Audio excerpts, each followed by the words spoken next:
Welcome to Cartoonist Kayfabe. My name is Jim Rugg. I'm Ed Piskor. And we are back from SPX with boxes of comics. Yeah, boy. It was a heck of a show. We're going to get to it on the Kayfabe Weekly in great detail, but we should keep it, we'll keep it micro. Yeah, wanted to show off at least a few books for people who have never been to SPX or didn't have a chance to go this year. It's at least a small sample, and we couldn't get to everything, but, great meeting everyone. Handed a lot of books at this show from our panel on. And so I did come back with a lot of books. There's a lot yet to read, but definitely wanted to throw a couple under the camera and just kind of show off what is there. Like the reason SPX is such a favorite show of mine is because of just the broad amount of comics that you can find at that show. And we're going to get into that. Yeah, it's very energizing. When I went to my very first SPX, I was but the young puppy who was there giving his comics to all of his favorite people, and now I'm a crusty ass old dude who's been in the game for a while, and I received a bunch of cool comics, and I'm really stoked to show off, man. Without further ado, if you don't have much more to say, we're going to get into greater detail about SPX on the next Kayfabe Weekly, but let's put some of these comics under the microscope, dude. Let's take a look.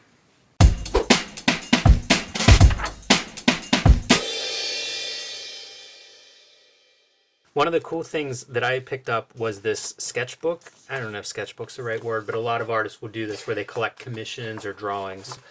So like what Jaime will do when he goes to San Diego Comic-Con or any festival, a night before, a couple nights before, he'll do like 5 of these. Yes. And he just brings them to sell for like $100 a pop. Like if you don't scoop these up, like you're insane. Drawings, we should say, like 5 original drawings, not like 5 zines. No, yeah, correct. Yeah, like these drawings would be for sale.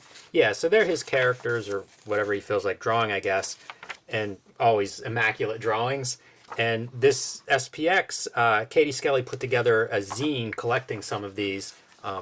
So pretty happy to have that in the collection. I always ask people what they find at these shows because I spend time behind a table, end up missing a lot of it. This was a book that somebody showed me on the first day of SPX. It's by Maria Wynn, an artist out of Toronto, and it's this manga-inspired art collection, I guess. It's not exactly a comic, but I love the artwork. Like, look at that's amazing. And so I was looking for this, and I would try to get away from the table and wander around and stuff, and I never found it until day 2, and when I get to her table, this was the last copy she had, so I feel like it was meant to be. That's just a great image. And I'm not sure how this is printed. It feels like it might be a risograph. It has that like textured, broken surface. You don't see a lot of black and white risograph printing. Yeah, and it's real distinct. Like, yeah. I'm surprised more people don't use it. Yeah, it looks just like, she's going for the aesthetic of like the shitty manga printing. And so there it is. Like it looks like, the crappy manga printing that like the ink gets pulled off the paper real easy and stuff. Yeah, and it's that like cheap pulpy kind of paper. Yeah, perfect. It really captures that. You know how these shows go, Ed? Sometimes you're behind a table and people are running up and they're showing you their newest book or whatever.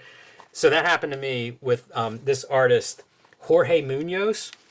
He's a Mexican artist from Mexico City. And I think this was his first time at SPX. So he comes up and he hands me some books and takes off. I didn't get a chance to talk to him very much. But this is the book that he gave me, Yon Kumo. And it is about this character's experience wrestling a bear. So, he presents it as a wrestling comic. And it's pretty fun. Like if you're a longtime pro wrestling fan, there are lots of stories of bears in pro wrestling history. So this is a wrestling comic, but it's a bear and a person. And it looks amazing. He also gave me a sketchbook that was really great. He gave me this, an issue of Lucha Libre magazine. Probably 2 weeks ago or something, out of the blue, somebody messaged me and asked if I knew this magazine and said how great the graphics are and the covers and design and everything. So I Googled it. There's a lot of these. It's really awesome. It's, I guess, mostly an 80s wrestling magazine out of Mexico. And just randomly, he comes up and gives me a copy, which is great. Jimmy Jam Rugg. Because I was thinking about, trying to track some down, and I just love all of these luchadors. All the designs are really cool to see. So grateful for that. That was totally a surprise and one of my favorite things. And he also gave me this to bring back, Ed, and there's something inside here for both of us, so I'm going to open this for the first time here on camera.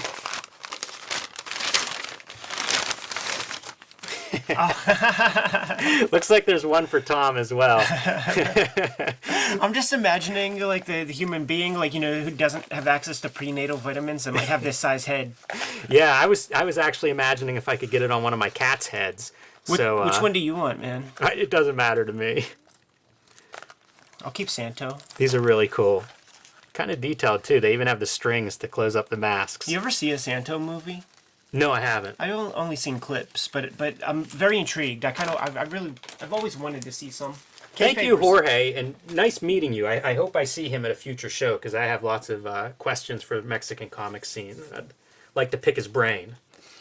This is a funny zine that showed up. Greg Land is my hero. It's a very cartoonist kayfabe, man, because you gotta know have your one foot in the mainstream to get it. We should say Greg Land, if you don't know, is I suppose famous for using photo reference, drawing on top of photos in some cases, maybe. Right. So this is a comic all assembled, basically fumetti, a comic assembled from photographs, and poking the Greg Land bear a little bit there. That's great. Friend of the show, we did a shoot interview with the great Katie Skelly, and she's working on a book called Maids. It takes a long time to make a book, Jimmy. That is true. So Maids will, the announcement was made that it's going to be a Fantagraphics book in year 2020, but she still has 150 pages to draw or something. So in the meantime, whenever she does shows and travels the world, every 20 pages, 30 pages, she'll make some zines, some new stuff that she could have at shows. And this is her first nonfiction piece about these sisters who were maids, who massacred the hell out of the family that they were being maids for. These look really great, and Katie's an interesting cartoonist because at this point she's done several books with Fantagraphics. You know, you might identify as a graphic novelist, but is still making mini comics, which goes back to her very beginning. Right. But has progressed. You know, her mini comics in the beginning, black and white. Now you see them, showing the advancement of her talents as a cartoonist. Yeah, I can't wait for this finished book. Whenever I saw this image, I was like, Katie, this is the cover. And she's like, yeah, it might be. And then whenever they announced it and showed like the faux cover, that was the image. My only thing, I would have a knife, like, whoosh, a knife in that hand right there, man, because that's like the Ice-T Power album. You know what I'm talking about? Yes, I do. When you see them on the front and they just look normal, and then when you flip it over and you see them from behind, they have like sawed-off shotguns and shit. It's very, very nice looking mini comics there for sure. You meet a lot of people at these shows that I know them online, I follow them online, but I've never met them before. And that happened with this cartoonist, Benji Nate. This is a cartoonist out of Philly that I follow on Instagram. I like her work, what she posts, looks really great. And so I met her this weekend and we traded some comics, and I'm excited to have some of her comics and actually sit down and read these. You know, it's easy to follow artists or like an image. It's nice to actually get hold of their comics and have a chance to read those and see how they measure up. But I'm looking forward to this one. I think it looks great in person too. So it was nice to meet her. Let's talk Andrew Kroenke for a second, man. He came by and dropped off his books, and I've been seeing his sketches online for a while. But I sort of got reacquainted with him because when I was in my first year at the Kubert School, he was in his second, and he was like the star of his year, man. So on his Instagram, he's been posting like process images of this like barbarian comic that he's been working on. And the shit looks fucking cool as hell, man. I agree. You know, I can't wait to sit down and read it. Like I said, look at that image, man. Yeah, he was definitely like the guy that everybody talked about whenever we were in class, the dude that you wanted to be like. And certainly that wasn't lost on Joe Kubert and like all those guys, you know what I'm saying, man? But of course, wrestling and comics, that was the trend of the show this year. Yeah, I like his wrestlers a lot. He does a lot of like stylized bodies, foreshortening. It's not just a guy standing. These are pretty inventive. Yeah. It's funny too because Kroenke's, like, one of his stylistic tropes or one of his visual tropes is the shark. Even back then he was drawing killer sharks and stuff, and none of that is in any of these things. So it's almost like he's fighting his own nature. But if you go into his Instagram, you're gonna see some sharks. Best sharks in comics. And he judges, by the way. That's amazing. Here's some stuff I picked up from Chris Pitzer at House Books. This is Black Atlas by John Jacobs and Ken Landgraf. This is probably the last one of those two, comic-wise, that I'm missing. And this is a very rare book. I've only seen a couple of these in my life, and I think Chris Pitzer may be responsible for all of the ones that I've seen. So I was thrilled to have him surprise me with this. We're going to get into Ken Landgraf at some point, and probably this whole line of books that he did with John Jacobs. Very interesting black and white comics. And then this is a new zine that Chris made. He's made one recently, and it was about comic stuff in Richmond. This one, I think, is more about his kind of just his history, where he would buy comics. And so there's like a little bit of information about them, and then some visual tie-in to that stuff that he's writing about. So one of the things I really love about Chris is, you know, he is a publisher at House Books. That's his line, and he will do the most the most beautiful books he can and have production values and all that stuff. But he does not dismiss the zine. Like he'll bust out some toner and do some shit on an inkjet. Yeah, it's fun to see those histories. Like, that really is what I think of zines, is kind of that personal voice, and that's what you see there. One of the nice things of SPX is there are also young cartoonists there. I don't know about, this might be extreme, but this is by a 5-year-old, and then a 4th grader, and a 5th grader. And the 4th and 5th grader I've actually traded comics with in the past. Adventure Princess is by a cartoonist who I've traded, I think, the last 2 years. And usually she's not drawing panel borders. This is the first year that I've seen panels actually coming in and breaking down. So she continues to develop as a cartoonist. Yeah, that's like one of those fun things, man. Like in our travels and stuff. I think of like Jeff Sims' son. Yes. These kids are sticking with it, and if they stick with it, like when they're teenagers or 20 years old, they're going to be the best cartoonists out. You know, they just have access to all this information. They could answer every question they've ever had. You and I had to like go find crusty old cartoonists to like show us what the heck to do, and they could just like do a Google search. Yeah, I was not trading comics with anybody whenever I was 10 years old. Got the new Karen Katz book. This is one I didn't pick up, and I'm bummed out. I like Karen Katz work a lot. Yeah, like she's... It's like impossible to deconstruct her art, like to figure out where the heck she comes from. It's so unique. Though you do see, like, just the designiness of it, like, you see that sort of stuff. But I don't know, man. She's just a really energetic creator. She is. If you follow her, too, like, she is working with all kinds of cartoonists. She travels a lot and works in, like, residencies and things. So I think that inventiveness, that creativeness, it's almost like a spirit or something in her. Right. And it shows, you know, like her figure work I always find really interesting, her line work patterns. There's a lot to recommend in her work. It's always exciting whenever she has something new. Great color. Yeah, very fortuitous, man. Like I never look at the paper to see like who's there or who's not. I mean, we're always so fucking busy. We have our own shit to worry about. But just like ships in the night, kind of like I was going this direction, she was going that direction, and we stopped and chatted for a bit. She had an extra copy, tossed it my way. Yeah, always a great person to catch up with. That's somebody I've really looked forward to over the years of bumping into. And SPX is a show where I often see her. Dug her work for years. Speaking of people that I bump into at these shows, Tom Kaczynski, Tom K. from Uncivilized Books, publisher. Before they were doing graphic novels, they would do the most beautiful mini comics, and I would count this as an example of what they would produce. And when they got into graphic novels, the mini comics continued, which is really exciting to me. I visited his studio several years ago, and it was like a creative breakthrough for me to see like the equipment he was using, his process for actually publishing and making this work. And he makes comics, you know, in addition to actually publishing other cartoonists. And so it's exciting to get a new piece from him, and good to bump into him and catch up a little bit. Very, very good cartoonist. Very thoughtful cartoonist. I love reading his work for that reason. When I'm at SPX or almost any small press show, I can't walk past a table without like scooping up something that has that silkscreen cover, you know? And these Wipeout anthologies are some of the sexiest comics I saw at the festival, man. Now, I don't quite know the details. You know, like sometimes when you're at these shows, can't hear what the next man's saying, you just shake your head and pretend that you hear. So I think the dude who tossed these to me, man, is a teacher. and I believe this is the work of his students. You know, like some of the people he's been teaching for like 10 years. He's been a teacher for 10 years, and some of these people he has been teaching for 10 years. So like, they're disciples, man. They have some kind of commune or something in Providence.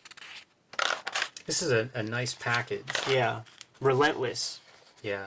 Risograph printed, I guess. I didn't know you could print big. You can do 11 by 17.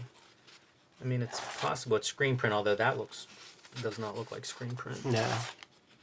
Yeah, you can't be screen printing every page.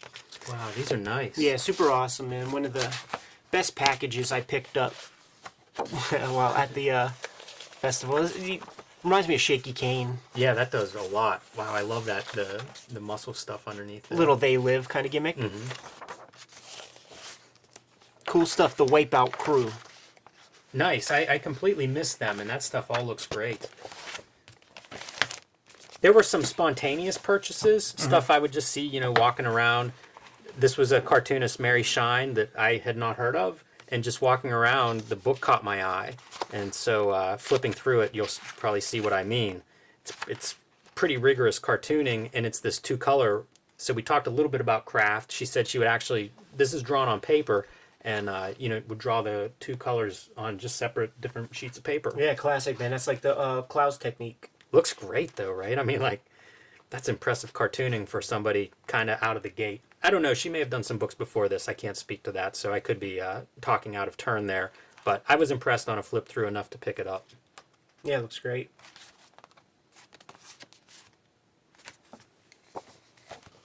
Dr. Murder. So this is by Emil Friis Ernst. He is a Danish cartoonist that we met whenever we both taught in the animation workshop, and Emil was a student when we were there. He's since graduated, and I don't know if this was his thesis or a graphic novel he did after he graduated, but a very talented cartoonist, does a lot of work. Another guy, you know, I feel like I follow everybody, and you see what they're posting and stuff, but a guy who's constantly drawing. And I had seen this originally in a black and white format, and when he found a publisher, I guess color was a plan he had pretty early on, and this is the first I'm seeing the color besides a couple of shots online. Phenomenal. Yeah, super saturated and poppy. Pretty dense work too. You know, I don't know if that's 100 pages, 120 pages, something like that, but like a 12-panel grid, and pretty exciting comics. Very good at drawing. You know, like that's just a fun drawing. And distorted drawings. It's there's a lot to look through in this one. I haven't had a chance to read it all, but I am looking forward to it because I think it's very beautiful. Great color. Yeah, it's incredible. He sold out at the show too, so he doesn't have to lug these books back to Denmark. That's the way to do it, man, especially if you're flying. Audra Stang is an artist who has moved to Pittsburgh, so I've gotten to know her from that. And these are her latest comics, The Audra Show, number 2 and 3. I picked up number 1 maybe a year ago, maybe at SPX last year. Liked it. She, you know, I pick up books for a variety of reasons, but one thing I like is seeing how people do color.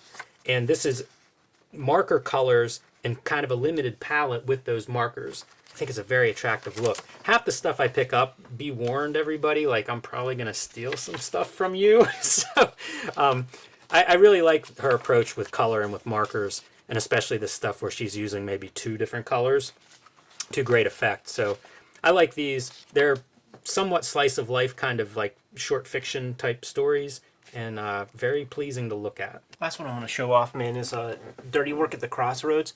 I only signed at the Fantagraphics table for a couple hours a day or whatever, and people would come up and toss me their comics, and I confess I don't remember if it was Carlos who tossed the books to me or Joe, but I'm happy that I got them nonetheless, just because the style like really kind of speaks to me, man. It feels like vestigial cousin to the Black and White Boom comics. Yes.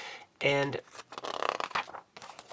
we're on record for how much we like that sort of thing. So looking forward to checking these babies out. Not quite sure what the story is, but they are pretty high on my to-read pile at this point. Yeah, those look good. And the last couple that I'll show off are these Celery Stalks, number 4 and 5 by Patrick Ian Rooks. Yeah, he's our little brother from another mother. Yeah, these have been a fun experiment. He's been doing these monthly this year, and it's neat to see him working that way. It seems like he keeps setting up parameters for himself, I suppose. And in this case, it's kind of a, I don't know, surreal, genre-bending mashup story that he's producing monthly, and I enjoy following him, man. I've been very impressed with what I've seen from him in the past. Yeah, I love the packaging of these. I think they look great. They're $1. Like, this is kind of a perfect thing for a young cartoonist to bring to a show like SPX, because if someone stops to look at these, how are they not going to pay $1 for them? You know, if it catches their eye, it's the perfect price point. Yeah, we've known him for years, and he early on would kind of rely on like non sequitur kind of art to tell his stories, because I detected that he just wasn't comfortable trying to draw real shit.